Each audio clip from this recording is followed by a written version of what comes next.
So when you start to expand, you start to feel safe and then kind of see outwardly of like, oh, I never thought about seeing it this way. Yeah. It just gives you more space, more Yeah. liberty. And when you don't have these programs running for you, you don't have to be thinking about them at night. They're not wasting your energy. And that's where the energy part of my work comes in, is because there's so much energy behind emotions. It's energy and motion. Yeah. Emotion. Yes. Yeah. So Yes. we either, yeah, it makes sense. We either work to suppress an emotion, or we're kind of living off of the whims of the emotion. Some people fluctuate up and down, up and down. And I've been both. I've done both. I've used medications and other coping mechanisms to suppress emotions. And then there's been times when I'm like, let's ride this wave because I'm tired of holding it back.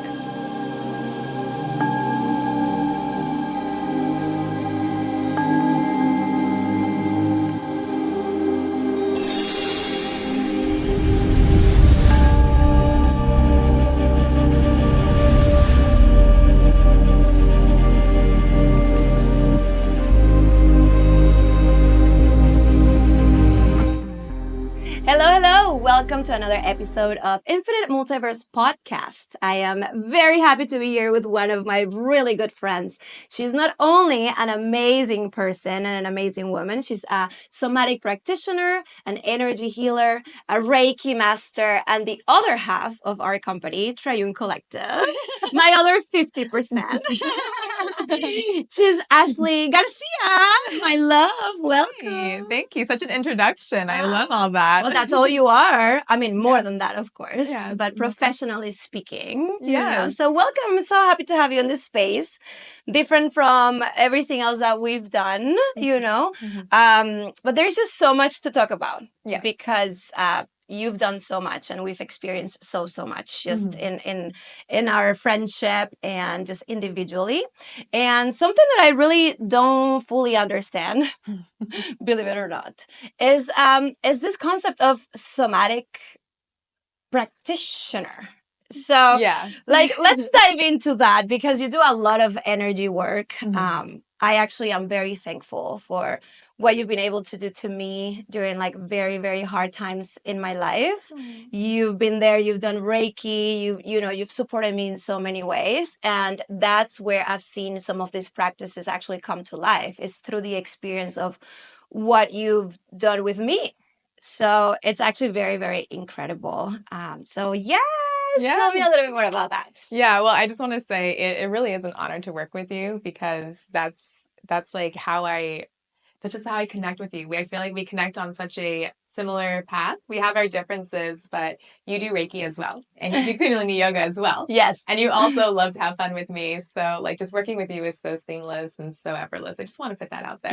Yes. And I feel the same way. Yeah. And, we'll dive into that in the terms of how we started our business too, because I think there's just so many gems within that story, and how we just started like creating, and getting to know each other through the process. I think that's been very beautiful. And it's very hard to work with friends. Sometimes it's very hard, and you're like that perfect piece. That is a perfect complement, And we met through teacher training, doing Kundalini. So I actually forgot to say that in the intro. You're also a Kundalini teacher. We are. So how this whole path for you started? Yeah. So I've always been in love with the body. I've always really been fascinated by the body, whether it be how it functions, how it operates, like machinery, like this very intelligent organic machinery. But I've also just been amazed by the art of it, just like, the beauty of it. So my connection to the body started very young. I think I always had a special touch, I would say, with people, because I just kind of knew like this is exactly where they're hurting. Like I don't know, I kind of intuitively, but also I'm I don't know, there's a term for it, but I can see better with my eyes closed. So I can see like vibrations and colors. And so when it comes to people's pain, it's the opposite. It's like dense, it's knotted up. I see it as knots. So with people, I can see like knots or flowing energy. I kind of thought I was crazy as a kid, but mom always told me I had a wild imagination. So I'm like, okay, we'll go with that. It wasn't until I started on my own path of healing, naturally. Then I was like, okay, I want to learn how to make this a practice, or is this a craft? Like, where can I learn this more? Mm-hmm. So, a lot of my journey with my career is with my own personal path of healing. Mm-hmm. At first it was like I was afraid of like female problems like endometriosis, or just like because my family has a history of hysterectomies. And so that had me a little nervous at first Yeah. because I Yeah. thought like I had to have kids under 30. Mm-hmm. I was not ready for that. Yeah. So I was You're really, still not ready I'm for still not ready for that. I'm about to be 30, by the way. that. And I'm like, no, I want to be able to heal this or figure this out. So if I need to have kids early, I will, but I want to figure it out. And along with that was like mental health issues. Like I was having lots of anxiety and depression, and I Mm-hmm. realized both can exist at the same time, and it is Mm-hmm. exhausting and really not fun. Like I wasn't Yeah. high functioning at all. And I would say this happened pretty much in my younger 20s, but Mm-hmm. fast forward during COVID, I was like, okay, this is the opportunity to explore like Mm-hmm. what I really want to do. How do I want to be in service? How do I want to stay connected to like my values? Mm-hmm. What are my values and how Mm-hmm. am I going to lead my life that way? So Kundalini has like made its appearance here and there for me. Funny enough, it started with Eat, Pray, Love. Oh, really? Do you know How? the? Yeah, the movie, the book, everything. So how Mhm. Kundalini gets in there? So, okay, when I was 16, that's when the movie came out and the book. And in Mm-hmm. book two, because it's three parts, the part where she's in India, she's talking Mm-hmm. about having this Kundalini experience. Like she sees a snake, she sees colors, she's in love with the trees. And I literally read that and I was like, this That's lady's on me. drugs. No, no, no, no, no. I thought I was on the opposite side. Like I was still a muggle. Okay. I was like, this lady is on drugs. And I was like, this is crazy. I love this book, but she's Yeah. on drugs for sure. Like, Yeah. I don't know what she's Yeah. talking about. So I kind of like passed it off, but it wasn't until like 2018. Some Kundalini finds you. Like, I feel like it's the kind of practice that the Comes student to teaches. you. Yeah, it comes to you. So someone offered me a free class, and then I was introduced to the gong, which, Mm. oh my God. Well, when I walked into the class, I was a little weirded out because it's not a conventional yoga class. Like, we Mm-hmm. weren't doing downward dog all the time. We I weren't know. doing It was not a flow. vinyasa flow. It was a different kind of flow for sure. I Right. remember my first Kundalini class. I was like, what is this? These people are Right. crazy. They're saying that I'm going to hold this pose for I don't know how long. 3 minutes? 3 minutes. And that's just the bare minimum. Yes. And I Yeah. remember just like one meditation, and I'm like 11 minutes with my hands up, like my arms up. And I'm like, I don't know if this is for me. And look at us now. I know. I remember doing Breath of Fire. It's like hands up and it's like you're hyperventilating, but you're Yeah. breathing out repeatedly. And I was like, I have anxiety attacks. Like I might pass out and die Mhm. here, but if you say so, I was like, let's see what this Let does. me experience Let me this. experience this. And obviously, I did not pass out. It was completely safe. And a lot of these practices are recommended for people with Mhm. anxiety, depression, or people who have irregular breathing patterns, which is what I had. So I loved it. I was like, whoa. It's like you hit a wall. Like when you Mhm. think this is weird, I don't want to do it. You hit a wall of resistance. Mhm. But if you're willing to either challenge that resistance and go further Yeah. or surrender to it, whatever your approach may be, that's how you get to the other side of the wall. And Yes. in that other side is like this full like release, is this Yes. full like letting go. And then they end with the gong, which sounded so like out of this world, Yeah. so like alien-esque, and I love aliens. Yes. So Very alien-esque, planetary for sure. planetary. It sounded very healing. And it Mhm. almost was like it sounded like the vibration I knew would heal my soul. Like and Mm. I didn't put the two and two together. Again, I don't know anything about Kundalini, but it was just intuitive. I'm like, I think this is what my soul needs to kind of heal. It's like it's a Mhm. frequency. It was tuning into a frequency. I always loved music. So Mhm. this was kind of like, oh, this makes sense. You tune into the frequency that's going to Yeah, heal to you. your own rhythm. Now you're Yeah. creating your own rhythm. And the way you are saying that, I feel like that's how I see a pose. When it Mhm. comes to Kundalini, you are actually crossing the wall. Right. Like either, and I that's beautiful. You say you either kind of have the strength, both are strength, but you either have the strength to, like the harder part of the strength where it's like, I'm gonna go through this, or the strength of I'm gonna surrender to this. I'm just gonna hold. Both are great approaches, but like when I'm in a pose, I feel like that's how you can take it off the mat. Right. Like when Yeah. you are in life going through an 11-minute, extended situation in life that feel Yeah. like that moment and that pose, you also have that choice of like, Yes. am I going to stick through and cross that threshold, or I surrender to the experience, or am I going to be resistant and quitting? So that I Yeah. feel like that's a great way to put it, how you also take the practice of the mat to your life. Yeah, yeah, that's exactly it. And I wasn't like too committed at first. Like it was one of those things where I'm like, okay, this is a yoga practice. It's healthy for you, but I wasn't like all about it yet. Mm-hmm. It was just something I do every now and then. And I did my own form of healing with a shaman in my town, and she's Mm-hmm. a curandera. So her practices are more based in Mexico, and like it's connected to nature. So Mm-hmm. her whole practice is to heal through nature. Again, that seems safe. That seemed the most natural to me. Yeah. So I was like, Yeah. okay, I'll follow you. And she did drums. She did tell me about sound healing. Mm. And I just doing that with her, I realized that there really are things to heal on like an emotional, subconscious, spiritual level. Mm-hmm. And as much as, conventional talk therapy and medications, like that can be helpful, I just felt like the spiritual essence, like an essence in the air of the soul was kind of missing. And I Mm. knew I couldn't find that in religion, nor did I want it to be a religious practice. I just kind Mm-hmm. of wanted to take care of my spiritual wellness. Yeah. So Yeah. Kundalini became the place where I took care of my spiritual wellness, but I wanted to go deeper into the Mm-hmm. body Mm-hmm. because I realized like I still had painful memory in my body. And that's what happens is when you go through any experience that you register as traumatic, because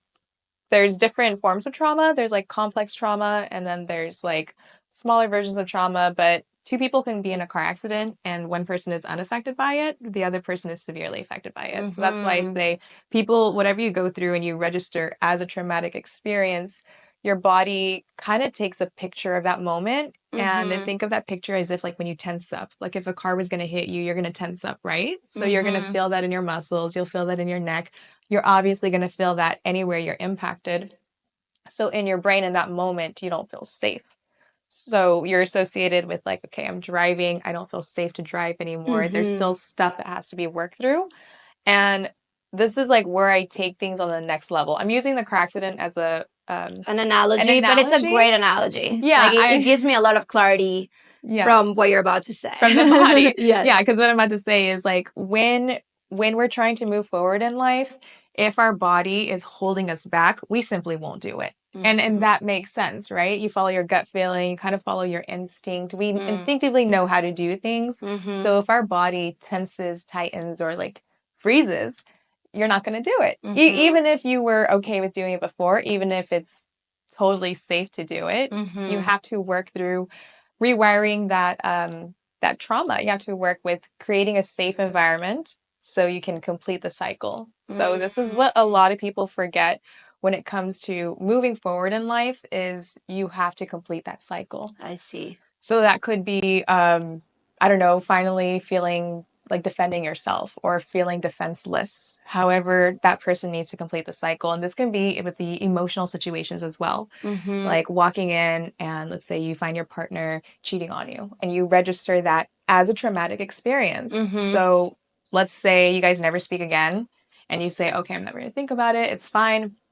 You still need to complete the cycle. Yeah. So there's And when you say complete the cycle, like how does that look? Because I feel like when you are when your body's reacting to something, and I feel like we've talked about this in the past too, where even having the knowledge of this is what I'm supposed to be doing, look at all the tools that I have. But when your body has an intense reaction to that trauma, then your mind is not working anymore. Like it's not going to do the things that feel safe. Like I yeah. just feel like you hit a wall in those moments too. So when you say completing the cycle, how do you do that? So this is part of Peter Levine's work, which I'm a Okay. big fan of because Okay. he talks about like somatic experiencing and somatic healing. So completing the cycle is basically your brain goes into a fight, flight, freeze mode when you're in that moment of trauma, Mm-hmm. and you don't really know what to do after that. So you have to create, or what I do with my clients, maybe it'll just be better when I explain what I do with my clients, is Mm-hmm. I want to create a container of safety. I want them for for their whole psychic, spiritual, mental body, like they need to know they are safe. So I usually do that with like breath work. This is where I use the holistic tools, sounding that stimulates the vagus nerve, which is connected from our brainstem, controls all the automatic functions like breathing, digestion, waste, everything else, pelvic floor. So soundings are a really good tool to communicate to the body that they are safe. You have to really feel safe in the present moment. Mm-hmm. And then safely, I take my clients back to that moment that they feel is holding them back. Or we Okay. kind of explore in the body. It's like, Is it okay, like a constellation it's not a where you can go back constellation. to that moment purposely to rewire the moment? If it's intentional, like if they come to me and say, hey, this is where I want to go, then I follow them. But really, kind of my approach is I let the body decide. So I take Okay. them after the breath work, after taking them into a meditative space where they feel safe. I say, where do you feel any contraction, any resistance, any pain? Where do you Mm-hmm. hold any emotional memory in your body? People know. Like, Yeah. we know. Yeah. Like, you're like, dude, my back, my hips, my Yeah. heart. Like, I can ask you and you'd be like, I know where I'm holding it right now. Mm-hmm. So we go to that spot and then we allow it. We actually create a conversation with it. So you and again, one of the reasons why my work is more holistic is because I treat as if every part of the body as a form of consciousness. And Mm-hmm. that consciousness needs to be respected in order for it to unfold its wisdom. Because it served as a defense mechanism at some point. You know, it Mm-hmm. served for your survival. And so it thinks if I keep running this program, I'm going to keep you surviving. Yeah. But you have to update the body's intelligence Mm. because there's a lack between what's automatic and like what's conscious. So that's what Mm-hmm. we're going through with the automatic subconscious work. Yeah. So then it really depends on how my clients need to complete their cycle. Some of them it's a full on like physical experience. Like if they're being attacked, maybe they feel like they need to do the attacking. I see. Maybe they need to feel like I don't know, however they need to register to complete their cycle. Okay. Typically, it can be those like strong physical reactions. So that's why I say safe space because I want them to be around pillows. I Yeah. want them to be in a private space where they're not going to be interrupted or judged Yeah. because there's going to be a lot that's released, that's said. And this is almost like where we take it to a very primal level. And this is where the greatest transformation works is on the primal level. I think society, we want things to be very logical, very explanational, very up in our mind, but Mm-hmm. we deny the body and we deny its like primal instinctive energies. Again, if Mm-hmm. we're not And honoring these that. ways of the body that has to communicate with you to let Mhm. you know I'm doing good or I'm not doing good. Yes, Yeah. exactly. It wants to serve you, it wants to protect you. So anytime I allow my clients to complete the cycle, sometimes I it's one see. session, sometimes it can be five. Mm-hmm. Like it can It depends be on the trauma and the person, I'm assuming, right. too. Right. And they've been living with this program for so long. So this is not something Yes. that I wish can easily be changed in 60 minutes. Like Yes. this is going to take Yes. practice, but it's possible because the more you practice it, what I do is like we take that out or we complete the cycle, but we need to update it with a new program, with a Mm-hmm. new purpose. It could be like, what do you want to feel instead? Like, I want to feel safety. I want to feel confidence. I want to feel worthiness. I want to feel love, whatever that may be. Because again, this can be physical or this can be emotional. So when I Mm-hmm. say complete the cycle, sometimes it's like role play. Yeah. And it's not a form of role play people get excited about. Yeah, not It's not necessarily. not Not that necessarily role play that you're right. thinking about. It's role play in the form of like you're projecting the person you need to have that conversation. You know, back to the Yeah. case where there was that relational trauma of that person being cheated on and he never talked Yeah. about it.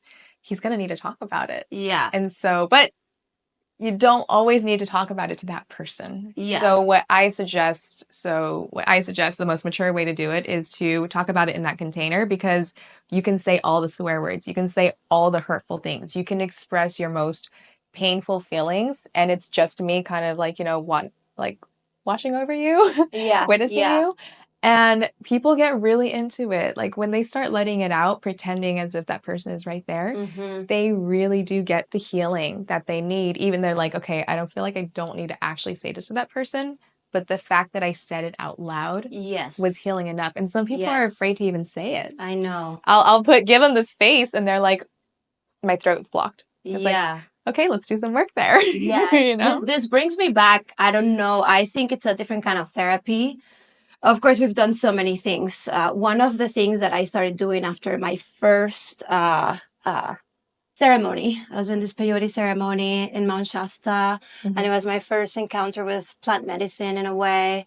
And I remember, you put a prayer in the fire, and my prayer that time, this was maybe 5 years ago, my prayer was, I'm cleaning and I'm healing the lineage in my family, like most of the women in my family. Like I feel like I took that responsibility, and then I remember putting that prayer in the fire, and that's when it all started. Right. The prayer was answered, and but that's really when you have to do the work now. So fast forward to maybe a month after that, I feel like, okay, I'm going to go into therapy, but I didn't want any conventional therapy. I wanted something that was, I needed someone that could communicate in a more energetic level with me, more than me sitting here and then, you tell me whatever and then I leave. No, I wanted something more like, let's get to the nitty gritty part of everything in my life. And I started with family constellations.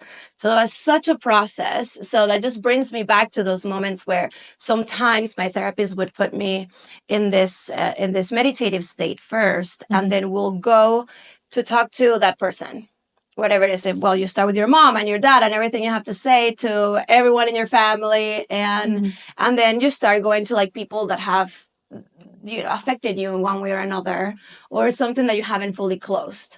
So I remember being in certain moments where I'm like, oh, like, why are we doing this? But once you're in it, I would start just pouring whatever I needed to say. And then within the constellation, the exercise, she would tell me to go to the other side on the other person. Let's make this official. Become part of this community.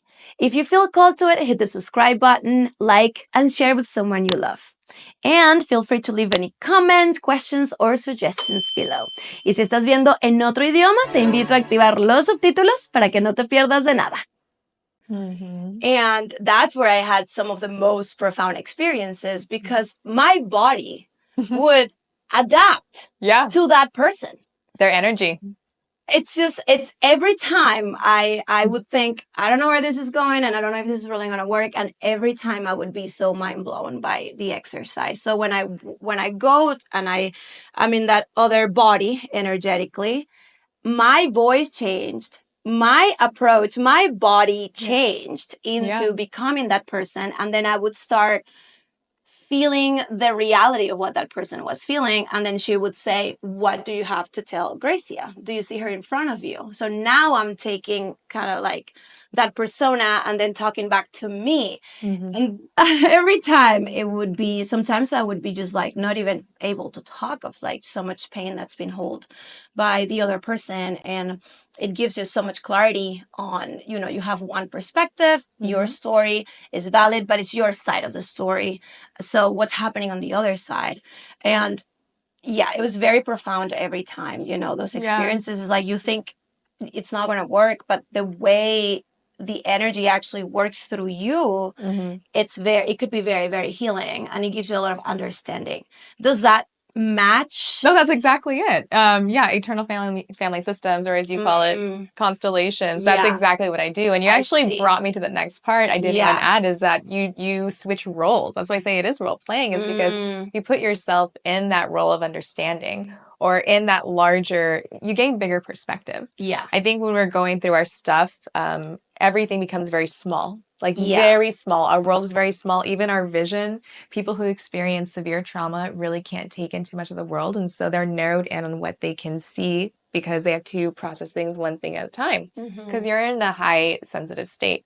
So when you start to expand, you start to feel safe, and then kind of see outwardly of like, oh, I never thought about seeing it this way. Yeah. It just gives you more space, more liberty. And when you don't have these programs running for you, you don't have to be thinking about them at night. They're not wasting your energy. And that's where the energy part of my work comes in, is because there's so much energy behind emotions. It's energy and motion. Yeah. Emotion. Yes. Yeah. So Yes. we either, yeah, it makes sense.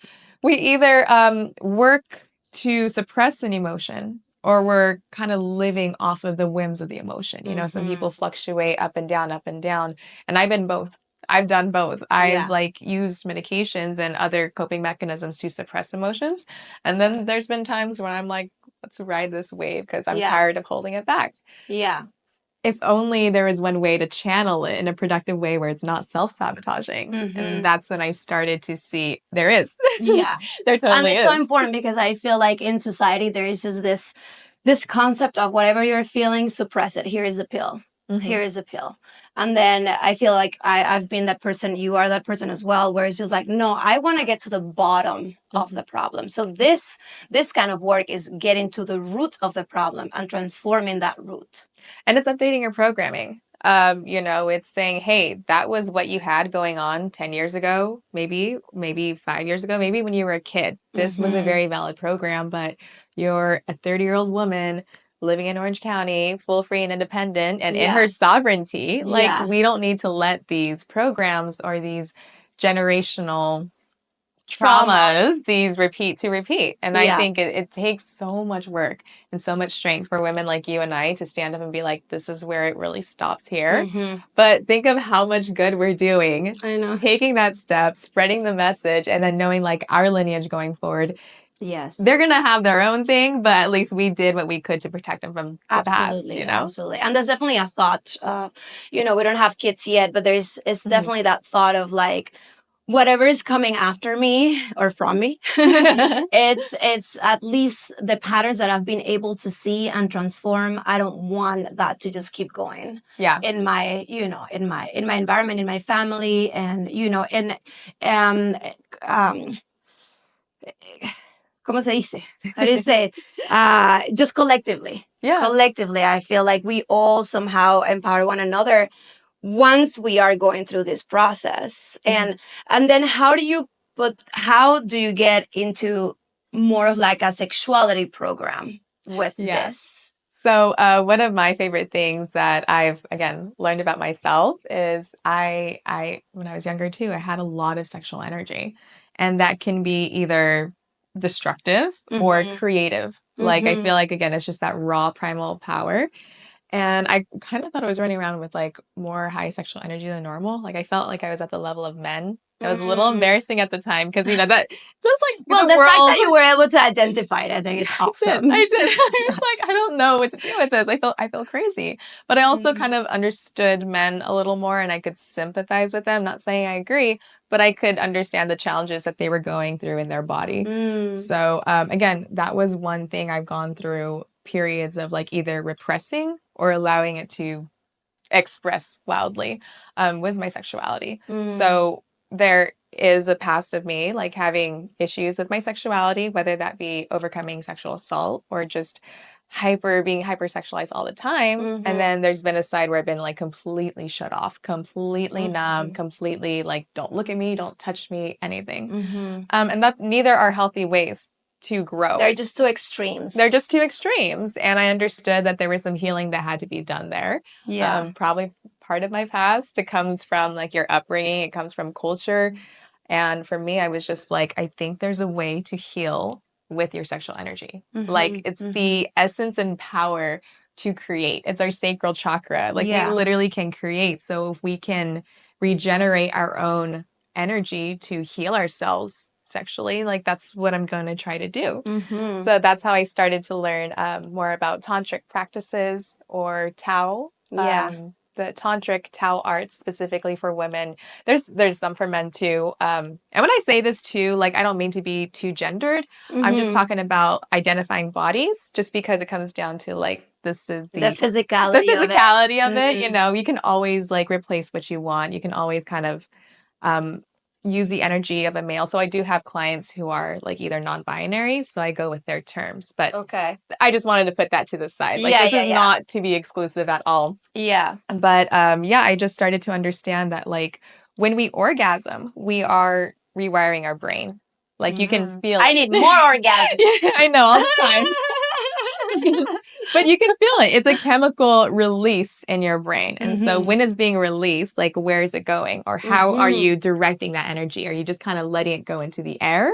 Or are you consciously allowing it to Using that do something energy. within you? So that's when I started Yes. being like, well, I want to use it. I'm already orgasming a lot. Like, I might as Yeah. well make it work for me in a sense. Yeah, instead of also, because there is a negative aspect of also just letting that energy go away and Mhm. just constantly doing it in a way that is just unhealthy and Mhm. is repeated, but there is no purpose behind what you can create with it. Yeah. Which, and I love that we're talking about this because I feel like I'm a person that I've had to struggle so much sexually. Believe Yeah. it or not, I know, because right? It's like you it's wouldn't just it's expect it. yeah, like it's just like no one from the outside would ever Right. think that, Mhm. because we are expressive and we connect and we're touchy and I'm Mhm. Latina, so we hug and Passionate, there is just this fiery. Yeah. sexuality like innate in me Yes. that kind of comes through and it can be taken into the Mhm. wrong way. Yeah. Sometimes I've had to learn that as well.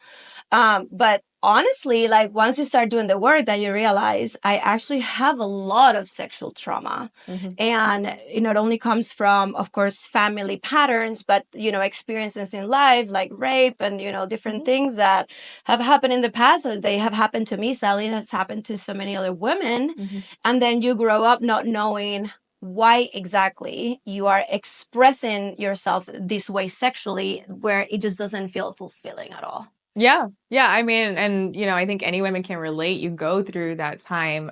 Like I had also been sexually assaulted, and I remember at that point, I was like, do I become a victim? Like Mm-hmm. I was already in a very toxic relationship where I felt pressed down. I was like, I can't. So I did the opposite. I like Mm-hmm. went off.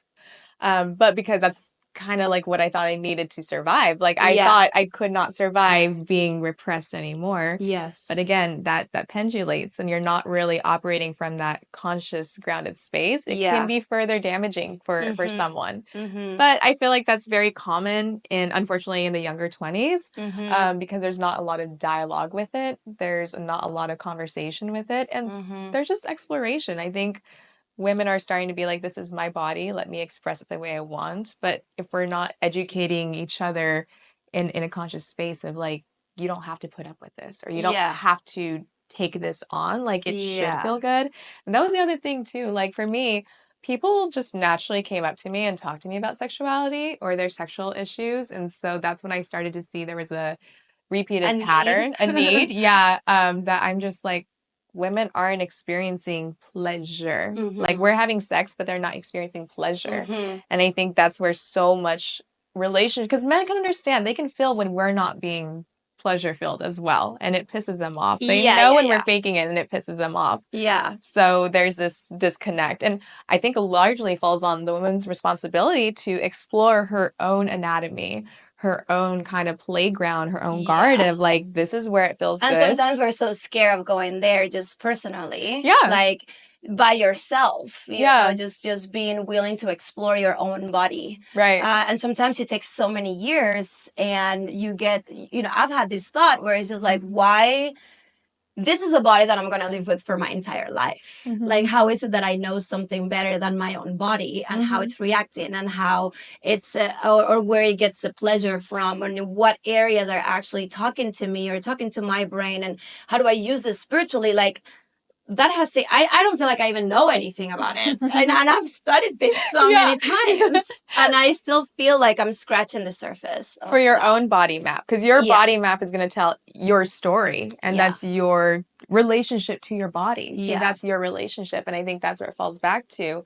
I can't go because I do coach women in female sexuality, like Mm-hmm. exactly what you said. It's like, how do I Mm-hmm. touch myself? Where do I do this? Like, how am I just going to sit here and practice? It's like, Yeah. yes, this is why I try to make this a more supported a space of like practice your pleasure, Yeah. practice your sensuality. It doesn't have to be sexuality. There's times when, I had enough with sexuality where I'm like, I don't want anything related to sex, but I want sensuality. I want to Mm. feel, I want to smell.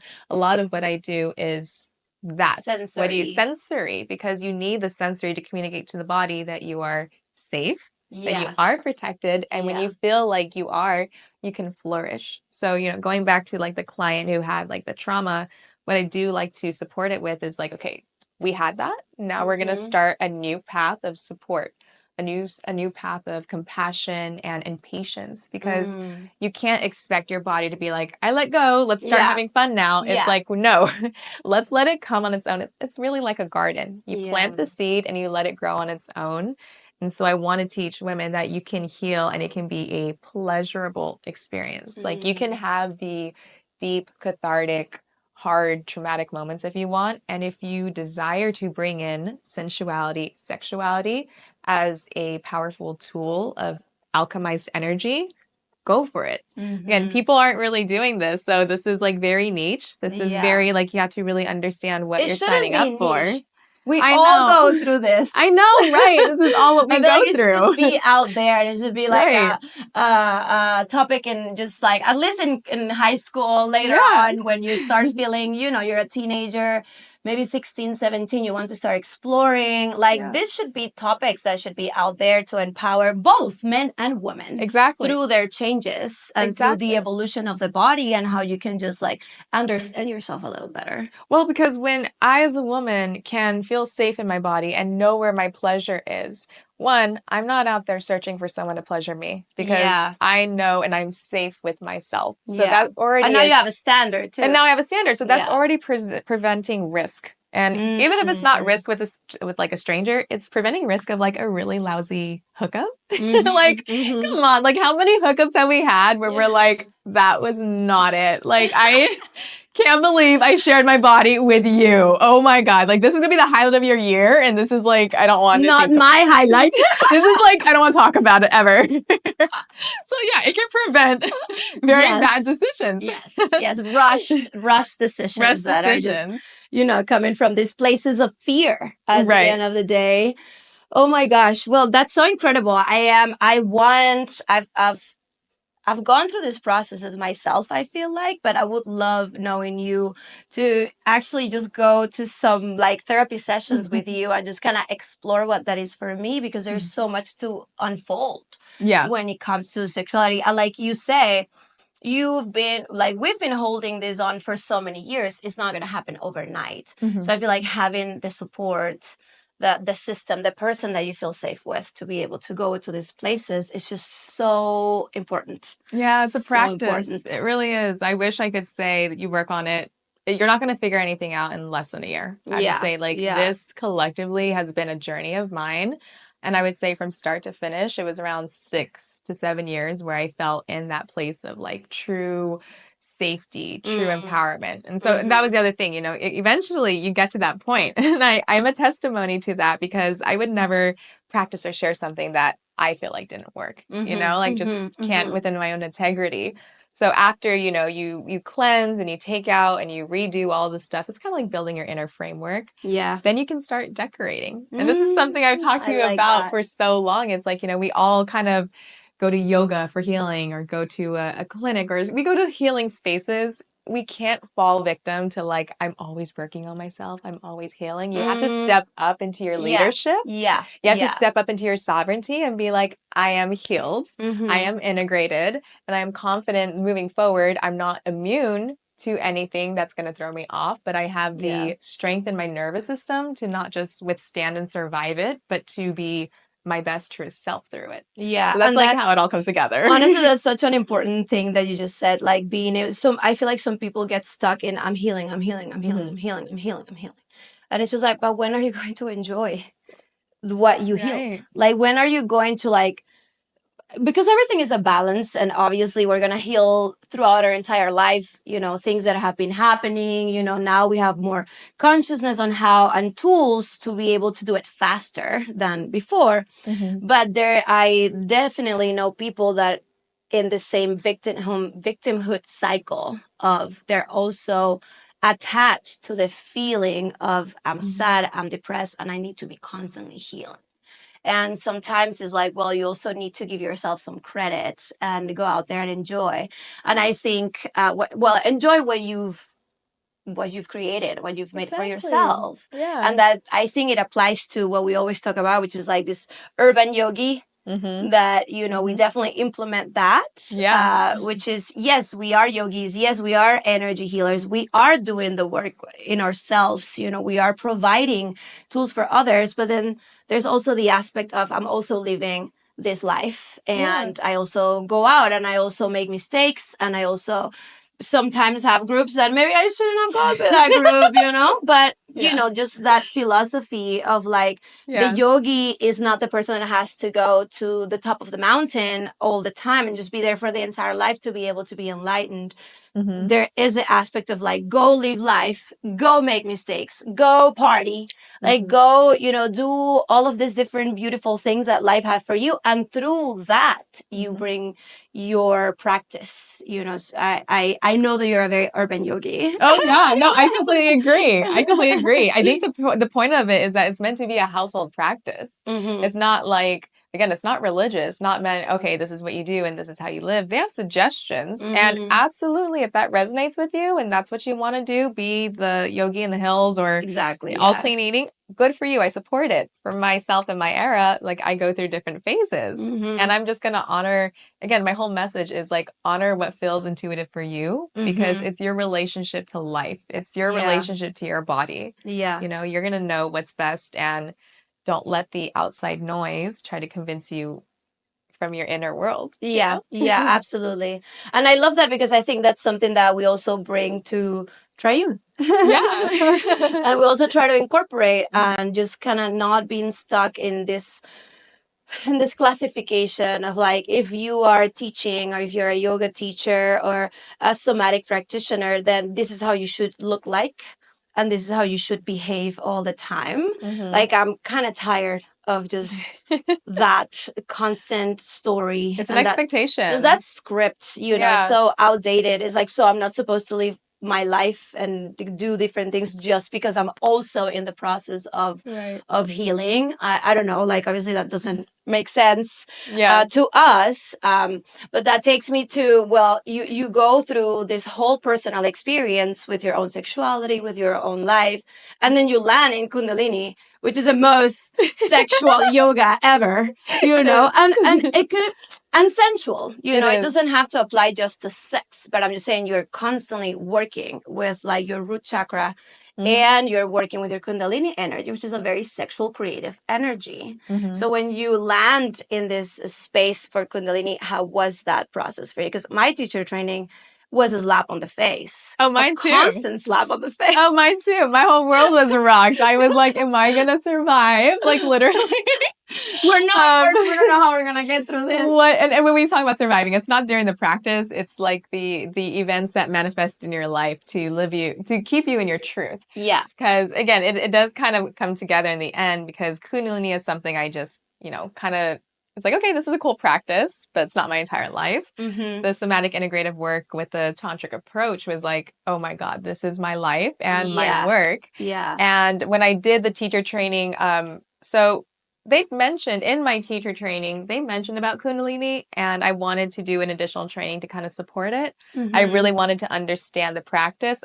I wouldn't feel good suggesting like breath of fire if I wasn't a yoga teacher. Again, anybody can, but for myself, I was like, I want to study this more. I want to like honor it a little bit more and kind of feel my boundaries with it. If I'm going to be suggesting this to people, I want them to also be aware of what they're signing up for. So yeah, the yogi Kundalini yoga teacher initiation, it's not like something happens and it just like you're a yoga teacher now. It's just like the life events that unfold. What I loved about it in Kundalini yoga was that it does work a lot with the sacral chakra. Yes, the orange color. It works a lot with that energy, and Kundalini translates to like, the serpent, the spine. So I know that it's really great for the spine, which Pilates Your is as nervous well, system, your nervous system. So the technology in Kundalini just made sense to me on every level. And the fact that it was kind of rooted in our life force energy, being sexual and using that to heal, using that to grow and to expand on, I was like, I'm on board. Of course, with any practice, you come up with like groups that get too extreme. So I was aware going in that like with any group, there's like sex cults that happen. Mm-hmm. I don't identify with that. I don't Mm-hmm. believe in that. And again, I just kind of take the practice for what it is and integrate in my Yeah. life the way I feel like I can share with my clients, and I let them kind of do their own. Yeah. The technology is great. Again, it's Yeah. breath work, it's meditation, it's bond. What is it called? Mula bond? Yeah, the Mula bond. But it's just our body is technology. Our body is It's just technology. natural technology. So it's just really this practice is how you actually utilize Mhm. this physical body to to be the best it can be, but Right. also to hold the magnetism and to hold your spirit side in the Mhm. best way it can be. Yeah. And I think that's why teacher training was such a slap on the face, because your body physically and energetically is adapting to these higher levels of energy. And sometimes we don't know. And now that you're talking about, we hold things in our body. So now you're releasing that. And then suddenly this pain is coming up. And then suddenly the situation is coming up. And it's a way life is showing you, okay, what is your decision now that you have more knowledge, and you know yourself a little bit more. And something I love about you, because I think you're full of technology. Thank you. So we go to, again, breath work, sound, and Kundalini. These are all ancient technologies that have been there for thousands of years. But then you also work with very modern technology. Yes. And I've been able to experience that through you, which has been very fascinating to see how modern technology also works. And I think this is not out there so much. And I want to give a shout out to Delmar Wellness, which is where you work right now. Yeah, Delmar, we love you. We love you. No, they really have the best machines ever, and just the best system, for us to now utilize this modern technology. But when I first walked in, I had no idea what any of this was. Yeah. And I feel you're living both worlds, applying ancient technology constantly, and then you're also in the field of modern technology. So how does that work? Let's make this official. Become part of this community. If you feel called to it, hit the subscribe button, like, and share with someone you love. And feel free to leave any comments, questions, or suggestions below. Y si estás viendo en otro idioma, te invito a activar los subtítulos para que no te pierdas de nada. Yeah. So what's interesting is I really just got into rejuvenative medicine because I understood holistic concepts. It was so crazy. It was almost like one step after another, because I remember kind of being in the middle end of my training for, being a somatic practitioner, and I knew the benefits of breath work and just the body in general. And then I came across hyperbaric oxygen chambers and seeing how that they can help heal.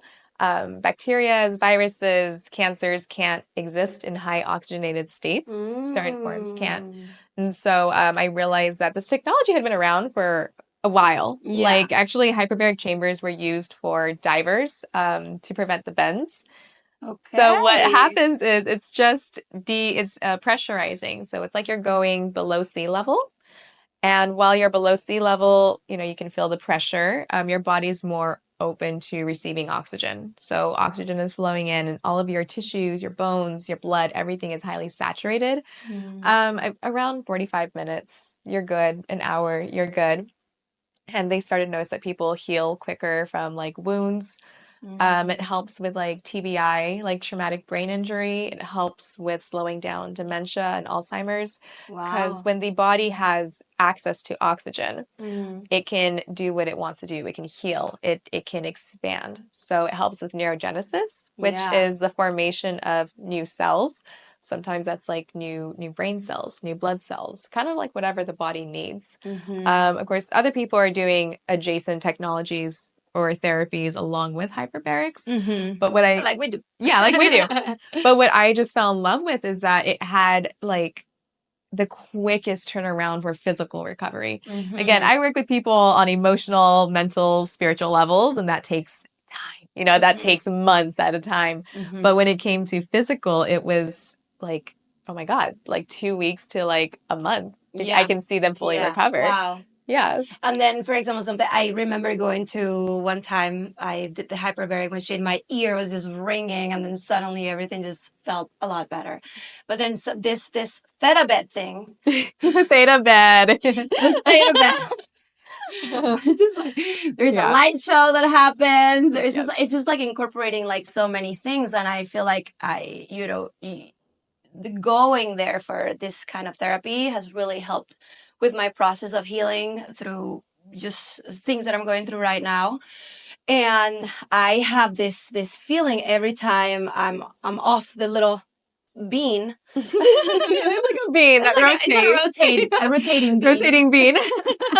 And I have just this feeling of like actual like body release, just body release, and it uses sound and it uses light just based on what you're working on, correct? Yeah. I'm sure you can explain this better than I can. No, yeah, but you're explaining it great. That's great. I mean, that's what you're experiencing. It's a Yeah. bit of a sensory overload. You have lights, you have sound, and you don't know this, but you're rotating. So you're kind of not there with space and Yeah. time. You're thrown off. Yeah, which is the point, right? To Yeah. throw you off, so now your body just readjusts with the therapy that's happening. Yeah, so the theta bed helped me at a time when I was going through my kundalini, what the fuck? Like, that's like the best way to describe that moment. I realized I was subconsciously just putting myself in situations that were not helpful for me and were putting me back. You know, I'm trying to move forward in life. I'm trying to build, I'm trying to grow. Yeah. And I can't do that if I have this underlying belief that I don't either deserve it or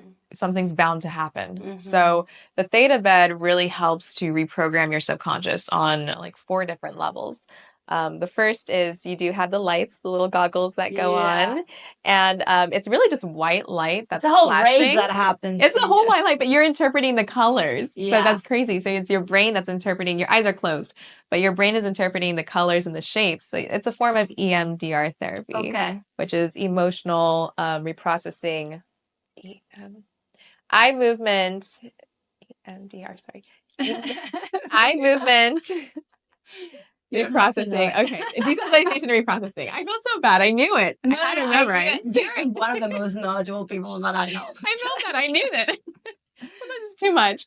Yeah, it's a form of EMDR, which is, from what I've read, the most effective form of therapy for PTSD. Like, it really is. And I love it. If you ever read the book, The Body Keeps Score, EMDR does a lot of good work. So that in itself is amazing. But you also have binaural frequencies playing. So on one side, it's like 109 hertz. One side, it's a 111 hertz. And so in the middle of your brain, you get a 110 hertz. Yeah. This is stimulating a new pathway in the brain, like literally a new frequency. So your brain is making it on its own. Yeah. And then you have these clips around your ears. You can't really feel them.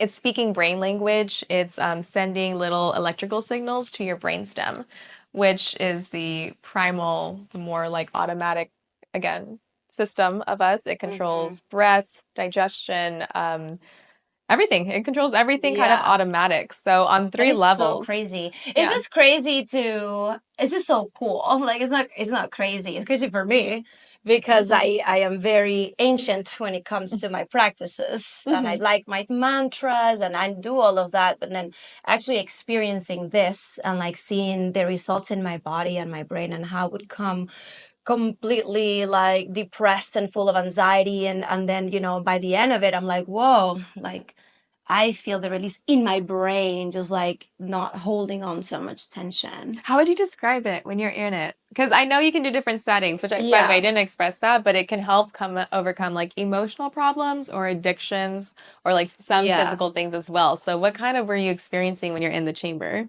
So, well, the very first time you're like, well, you're going to have a little light show. Don't worry. And I was like, whoa, what is this? And because your eyes are closed, so just like the fact that all of this is happening, you can see it all with your eyes closed. I feel like that was amazing. But then again, your body doesn't know where it's at. So the first time I was very into everything that was happening. The later times, I feel like I've been able to relax a little bit more and just be like, okay, let me just try to sleep or take a nap or, just relax. The first time I went with so many just thoughts and problems in my brain. And I was like, I remember being in it and just like, you're here in therapy, you don't have to be thinking of this. Yeah. And then finally the sound, and well, what it does is that your body just can't control it anymore. So at the beginning, like the first minutes, you are in that space, and you're trying, like, your body's trying to resist somehow, because it's coming from this very hyper emotional level. Yeah. And then you go, and then you just kind of, I don't know, the body just kind of surrenders, which I think is very similar to when I play the gongs. And what happens with the gongs, like, I've seen the biggest guys, like, what is this? Are you just gonna do gong? And there's this whole, they're just like, just lay down, relax, and enjoy. Yeah, just watch. And by the end of a sound healing moment, it's just, the sound is just breaking your body too, to where it puts you in this state of trance. And I think that's where the magic happens. So that I feel that with the theta bed. And what I like is that it's a very short and direct thing to do, so sometimes you need a whole hour of just of gong to be able to fully get into that space. I feel like with the theta bed, it's like 10 minutes in and your body's already kind of there, so I feel like it helps to reprogram faster. So that's what I've experienced. Now I get to relax a little more, like, yes, put the light show on, and it just feels good. But honestly, my brain feels a release of energy. You know? Just like when you did that Reiki session on me and you just started in my head and you're like, I'm about to faint. I was. Oh my gosh, I remember you. I mean, I'm so sorry, much. but there was so much. I was like, how are you walking around with this? I would pass out. I would and pass that's out. what I felt. I was like, Aw. and it's really hard for me to, and I think in general for women or anyone, to ask for help when it's needed. Like, I'm that kind of person that I go through my things alone and I use whatever I need. And this time I wanted to take a different approach and just accept the help from my friends and the people that are there. Like, let me just show up and give you a Reiki session. I'm like, all right. And this is me all day having full on panic attacks. And, just like, I need something. I need someone to do something for me, because like my body just doesn't know what to do, even though my mind knows what to do. I just can't get there.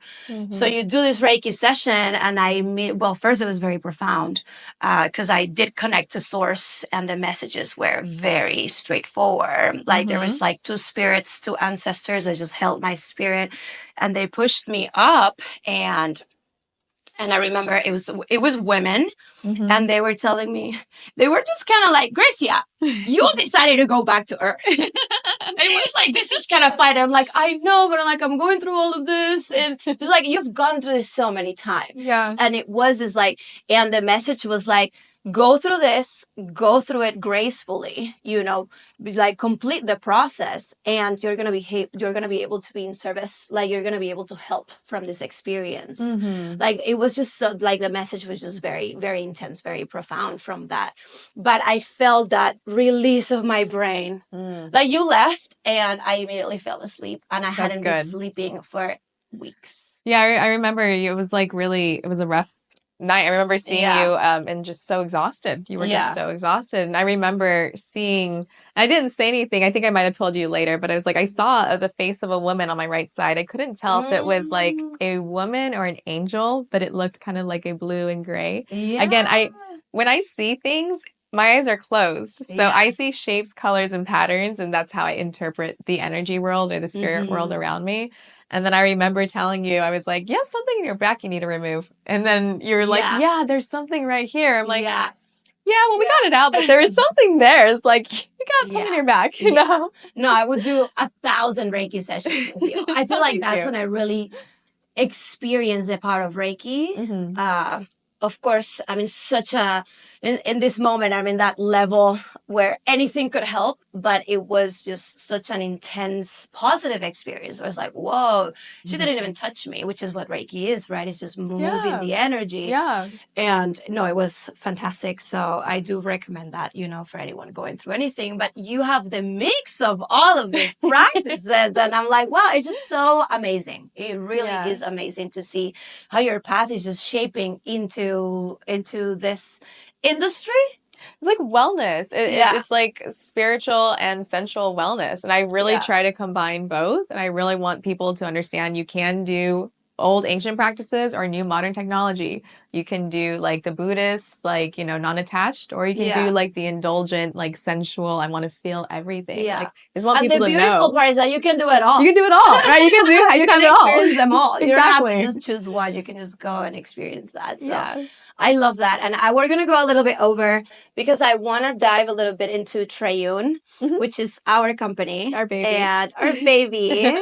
And I think we've been just very conscious in this process of creating this. We're in teacher training. We know now we're excited through everything that we've experienced. Now we want the world to know about it. Yeah. But we actually took the time to, create this, which is a holistic company. We teach Kundalini, we do sound baths, and it's now about to grow in so many ways. Yeah. And we've been through just many different bumps, but something that I love is that we've been able to know the process and just really go through it in a way that feels that it's holding the integrity of the company, but it's also holding both of like our integrity, just like as we're both just going through life trying to figure it out and then also trying to build a company. And there's been so much growth within just creating that. And I think how long we've had it for? Has it been Almost almost 2 years? 2 years? Oh, That's almost crazy. 2 years. Look at us. Sometimes you don't look at time and you're like, oh, okay, we got this. Yeah. But within that, it's just because we've been honoring the face of the company and our own personal faces, because we're all going to go through things. Yeah. And sometimes we're at our peak and sometimes we're not, but we still show up. And I feel like that's how Trayun somehow has also been involved in our healing journey. Yeah. I don't know how you see it. Absolutely. I mean, it was my love for like, I think that's what happens when love making happens is like you have so much love and energy, you just want to share it with everyone else. Some people's like share and make a baby. It's like, no, we made a business. That's our baby. That's our baby.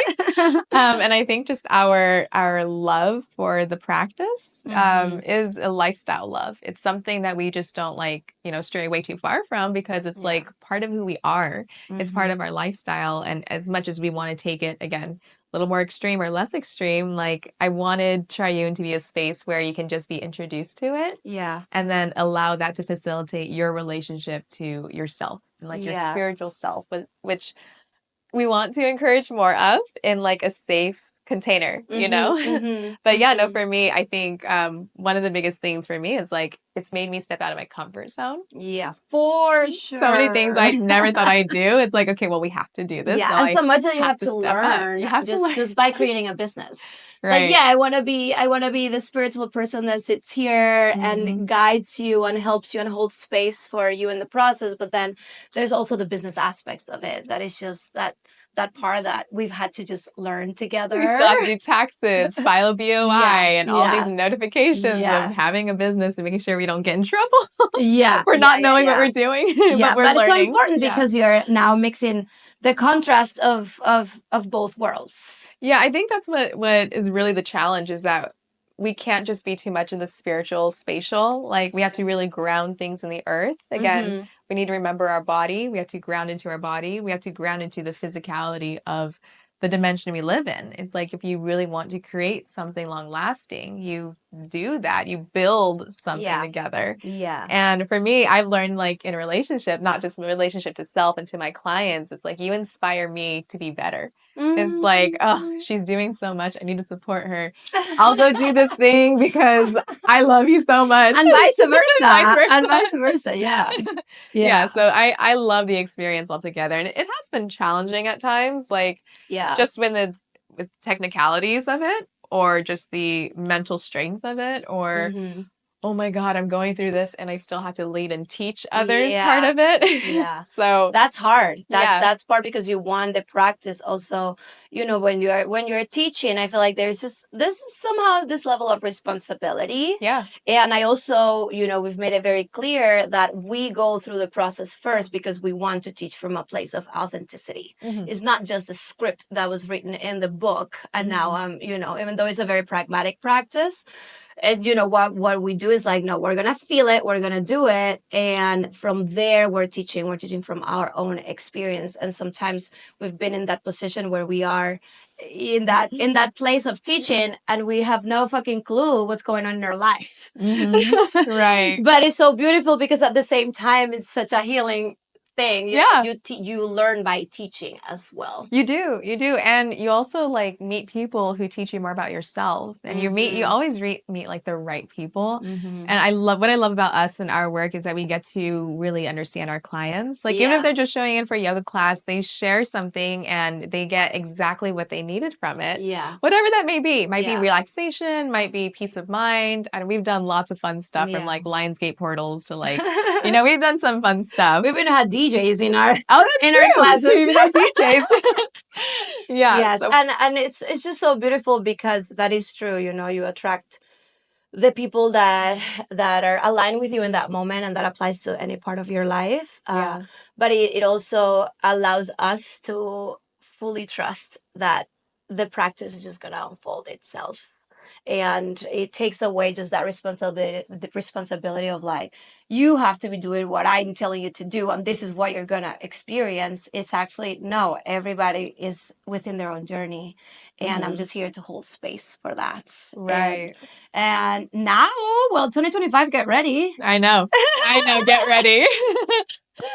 Yes. So, like, we're cutting short on time, but something I definitely want to say in terms of working together is like, it is so important, mostly when you're working with a friend, communication. Just the way you communicate, the way you can actually tell the other person, hey, this is what I'm going through. I can't show up for it right now. How can we support each other right now? Like sometimes I've had to travel, and then sometimes it's you, and then sometimes I take on. So just having that other person that you trust, but also you can, fall back and know that that person has that support. And you've been there for me in so many ways. Thank you. You've been there for me in so many ways too. So it's an exchange. It's mutual. And that's triune. And even though it started with 3 and now it's 2, definitely the tri aspect comes from the energy that we're creating together. There's you, me, and what we create together, and what the people are bringing. And I just love where we're going. Me too. Yeah. Excited. Thank you for sharing that. It means so much to me. And again, it's a pleasure working alongside you and be able to trust you. And I think like what makes me feel so safe in this container with you and our relationship or anything else I do is like the healing vibration. Just going back to the basics of like the gong.